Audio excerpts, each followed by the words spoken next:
It could be a skill obukugu. It could be experience ekintu kye wali okozeeko. It could be knowledge oyinza okuba amagezi ogayina nga ekintu wakisoma. Or it could be a tangible resource waliwo ekintu ng'okirina nga kisobola okukwatibwako. Kankuwa ekyokulabirako. Bangi kumwe wano abali mu kundaba. Mwenna muyina engoye nga zaabalekawo. Ekikwewuunyisa nti olugjayo n'olulaba noga wabula n'oluno olwandekawo n'oluzaayo. Nojjayo n'olula noga naye luno olwaggwako ku mulembe n'oluzaayo.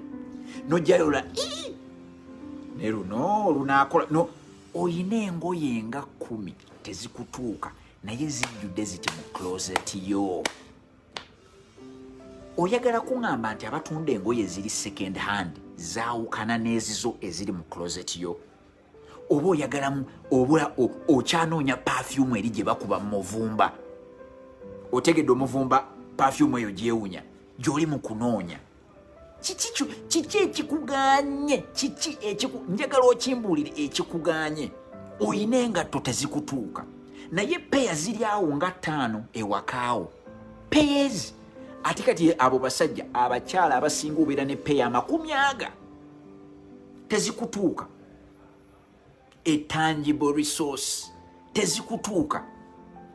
Bangi kumwe muwoza I give away my shoes, I give away. Waguza sente oli mu kugaba bugabi kyokka onoonya bizinensi eveemu sente. Tosooka zigaba muganda wange. Tosooka kuzigaba. Tusooke tuziggyemu sente. Bizinensi eyo ekule. Bizinensi ekule. What do you have? Exodus 4 tubabuuziza Musa. Kiki ky'olina? Kiki ky'olina? Weina ka fridge akatono? Embeera yo bwe yalinnya n'ogula fridge ennene. Naye n'osigaza fridge 2 ewaka. Akatono kakola ki? Ne bwe tukebera fridge ennene temujjuddemu macupa ga soda. Temuliimu kilo za nnyama. Kugamba ne fridge gy'oyina ennene eri unemployed. Capital ye capitalist tebakikulimbanga. Omutwe kasita gutandika okukola bwe guti ojja kubuuka. Kiki ky'oli mu kwekwasa? Surely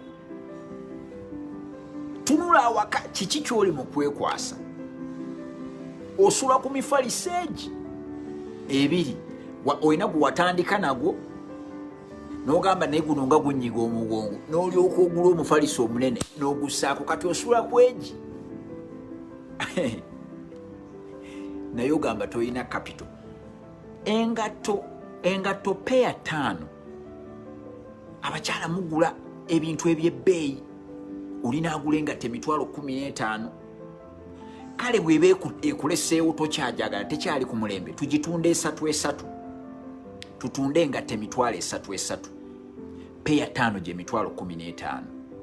Njagala ombuulire abakyala abali mu butale. Wali ogenzeeko mu katale n'osanga omukyala ng'alina enkota z'amatooke 15?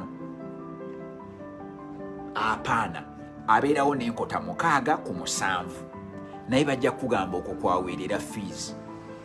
Gw'okutte enkota z'amatooke 15 ozirabako wano zaakulekawo. How to start a business with 0 or no cash. Newton Buteraba House of Wealth nannyini magezi agazimba.